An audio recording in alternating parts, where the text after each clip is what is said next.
بسم اللہ الرحمن الرحیم۔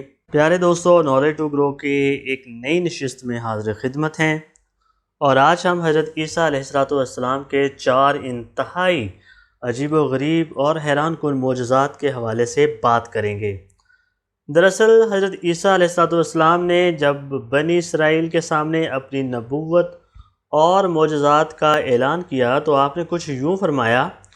آیت سورہ آل عمران میں ہے اور آیت نمبر 39 پارہ نمبر 3 ہے۔ ترجمہ کچھ یوں ہے: اور رسول ہوگا بنی اسرائیل کی طرف یہ فرماتا ہوا کہ میں تمہارے پاس ایک نشانی لایا ہوں تمہارے رب کی طرف سے، کہ میں تمہارے لیے مٹی سے پرندے کی سی مورت بناتا ہوں، پھر اس میں پھونک مارتا ہوں تو وہ فوراً پرندہ بن جاتا ہے تو اللہ کے حکم سے، اور میں شفا دیتا ہوں پیدائشی اندھے اور کوڑ کے مریضوں کو، اور میں مردے جلاتا ہوں اللہ کے حکم سے، اور میں تمہیں بتاتا ہوں جو تم کھاتے ہو اور جو اپنے گھروں میں جمع کر رکھتے ہو، بے شک ان باتوں میں تمہارے لیے بڑی نشانی ہے اگر تم ایمان رکھتے ہو تو۔ اس بیان میں حضرت عیسیٰ علیہ السلام نے 4 معجزات کے حوالے سے بات کی ہے۔ سب سے پہلا معجزہ جو آپ نے بیان فرمایا وہ مٹی کے پرندے بنا کر ان میں پھونک مار کر ان کو صحیح پرندے بنا کر اڑا دینا، اور دوسرا ہے پیدائشی اندھے اور کوڑ کے مریضوں کو شفا دینا، تیسرا ہے مردوں کو زندہ کرنا، چوتھا ہے کہ جو کچھ کھایا اور جو کچھ گھروں میں چھپا کر رکھا اس کی خبر دینا۔ اب ان 4 معجزات کی تفصیل ہم ڈسکس کریں گے، ان کی ڈیٹیل ڈسکس کریں گے۔ سب سے پہلا جو معجزہ تھا مٹی کے پرندے بنا کر اڑا دینا، وہ دراصل یہ ہے کہ جب بنی اسرائیل نے یہ معجزہ طلب کیا کہ مٹی کا پرندہ بنا کر اڑا دیں، تو حضرت عیسیٰ علیہ السلام نے مٹی کے چمگادڑ بنا کر ان کو ہوا میں اڑا دیا۔ حضرت عیسیٰ علیہ السلام نے پرندوں میں سے چمگادڑ کو اس لیے منتخب فرمایا کہ پرندوں میں سب سے بڑھ کر مکمل اور عجیب و غریب یہی پرندہ ہے، اس لیے اسی کو منتخب کیا۔ اور اس کے آدمی کی طرح یعنی انسانوں کی طرح اس کے دانت بھی ہوتے ہیں، اور انسانوں کی طرح یہ ہنستا بھی ہے اور بغیر پر کے اپنے بازوں سے اڑتا ہے، اور پرندہ یہ جو ہے یہ جانوروں کی طرح بچے بھی دیتا ہے۔ روایات میں ہے کہ جب تک بنی اسرائیل دیکھتے رہتے یہ چمگادڑ اڑتے رہتے، اور جب ان کی نظروں سے اوجھل ہو جاتے تو وہ گر کر مر جایا کرتے تھے۔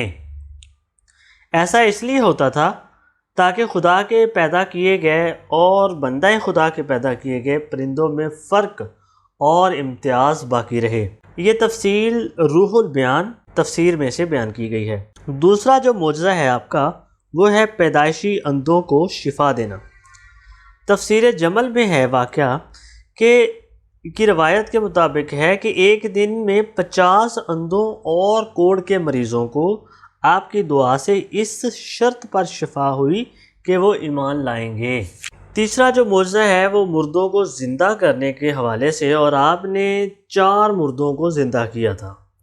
ایک اپنے بہت ہی قریبی دوست کو جس کا نام آزر تھا، دوسرا ایک بڑھیا کے بیٹے کو، اور تیسرا ایک عشر وصول کرنے والے کی بیٹی کو، اور چوتھا حضرت سام بن نوح علیہ السلام کو۔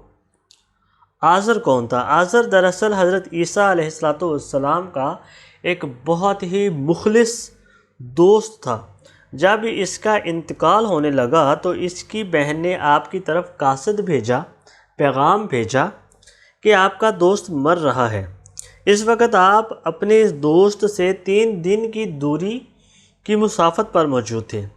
آزر کے انتقال اور دفن کے بعد حضرت عیسیٰ علیہ السلام جب وہاں پہنچے اور آزر کی قبر کے پاس تشریف لے گئے، آزر کو پکارا تو وہ زندہ ہو کر اپنی قبر سے باہر آ گئے، اور پھر بعد میں برسوں زندہ رہے اور صاحب اولاد بھی ہوئے۔ دوسرا جو آپ نے مردہ زندہ کیا وہ تھا ایک بڑھیا کا بیٹا، وہ مر گیا تھا۔ لوگوں نے اس کا جنازہ اٹھا کر اس کو دفن کرنے کے لیے لے جا رہے تھے۔ اسی دوران حضرت عیسیٰ علیہ السلام ادھر سے گزرے تو آپ نے دعا کی اس کے لیے، اور آپ کی دعا سے وہ زندہ ہو گیا اور جنازہ سے اٹھ بیٹھا۔ کپڑا پہن کر اپنے جنازہ کی چارپائی اٹھائے ہوئے اپنے گھر کو واپس چل دیا۔ یہ بھی مدتوں زندہ رہا بعد میں۔ تیسرا جو آپ نے مردہ زندہ کیا تھا وہ تھی عاشر کی بیٹی، عاشر یعنی عشر اکٹھا کرنے والے کی بیٹی۔ عشر اکٹھا کرنے والے کی بیٹی بھی مر گئی تھی، تو اس کی موت کے ایک دن بعد حضرت عیسیٰ علیہ السلام کی دعا سے زندہ ہو گئی اور وہ بہت دنوں تک زندہ رہی۔ اس کے بھی کئی بچے بعد میں ہوئے۔ پھر چوتھا جو مردہ جو آپ نے زندہ کیا تھا وہ حضرت سام بن نوح تھے، یعنی نوح علیہ السلام کے بیٹے۔ اوپر کے جو تینوں مردے آپ نے زندہ کیے تو بنی اسرائیل کے لوگوں نے کہا کہ یہ تینوں در حقیقت مرے ہی نہیں تھے، بلکہ یہ کوما یا سکتہ کی حالت میں تھے اور گہرے بے ہوش ہو گئے تھے، لہٰذا آپ کسی بہت ہی پرانے مردے کو زندہ کر کے دکھائیں، یعنی جو بہت عرصہ پہلے فوت ہوا ہو اور وہ یقینی طور پہ گارنٹیڈ ہو کہ وہ فوت ہوا تھا۔ تو آپ نے فرمایا کہ حضرت سام بن نوح علیہ السلام کو وفات پائے ہوئے کئی ہزار سال کا عرصہ بیت گیا ہے، تو تم لوگ مجھے ان کی قبر پر لے جاؤ، اللہ کے حکم سے میں ان کو زندہ کروں گا۔ تو آپ ان کی قبر کے پاس جا کر اسم اعظم پڑھا تو وہ فوراً حضرت سام بن نوح علیہ السلام قبر سے زندہ باہر تشریف لائے اور گھبرائے ہوئے پوچھا کہ کیا قیامت واقعہ ہو گئی ہے؟ پھر وہ حضرت عیسیٰ علیہ السلام پر ایمان لائے۔ پھر تھوڑی دیر بعد ان کا دوبارہ انتقال ہو گیا۔ اس کے بعد جو چوتھا معجزہ بیان کیا حضرت عیسیٰ علیہ السلام نے وہ یہ تھا کہ جو کچھ وہ لوگ کھاتے تھے بنی اسرائیل کے وہ بھی آپ بتاتے تھے، اور جو وہ گھروں میں چھپا کے رکھتے تھے وہ بھی آپ بتا دیتے تھے۔ حدیث شریف میں ہے کہ حضرت عیسیٰ علیہ السلام اپنے مکتب میں بنی اسرائیل کے بچوں کو ان کے ماں باپ جو کچھ کھاتے اور جو کچھ گھروں میں چھپا کر رکھتے تھے وہ سب بتا دیا کرتے تھے۔ جب والدین نے بچوں سے دریافت کیا کہ تمہیں ان باتوں کی کیسے خبر ہوتی ہے، تو بچوں نے بتا دیا کہ ہم کو حضرت عیسیٰ علیہ السلام مکتب میں بتا دیتے ہیں۔ یہ سن کر ماں باپ نے بچوں کو مکتب جانے سے روک دیا اور کہا کہ حضرت عیسیٰ علیہ السلام جادوگر ہیں۔ جب حضرت عیسیٰ علیہ السلام بچوں کی تلاش میں بستی کے اندر داخل ہوئے تو بنی اسرائیل نے اپنے بچوں کو ایک مکان کے اندر چھپا دیا کہ بچے یہاں نہیں ہیں۔ آپ نے پوچھا کہ پھر گھر میں کون ہے؟ تو لوگوں نے ٹال مٹول کرتے ہوئے کہا کہ انہوں نے کہا گھر میں تو بندر اور سور ہیں، یعنی جانور ہیں۔ تو آپ نے فرمایا کہ اچھا سور ہی ہوں گے پھر۔ چنانچہ لوگوں نے بعد میں اس مکان کا دروازہ کھولا تو مکان میں سے سور ہی نکلے، اور اس بات کا بنی اسرائیل میں چرچا ہو گیا، اور بنی اسرائیل نے غیظ و غضب میں آ کر آپ کو قتل کرنے کا منصوبہ بنا لیا۔ یہ دیکھ کر حضرت عیسیٰ علیہ السلام کی والدہ حضرت بی بی مریم علیہ السلام آپ کو ساتھ لے کر مصر کی طرف ہجرت کر گئیں۔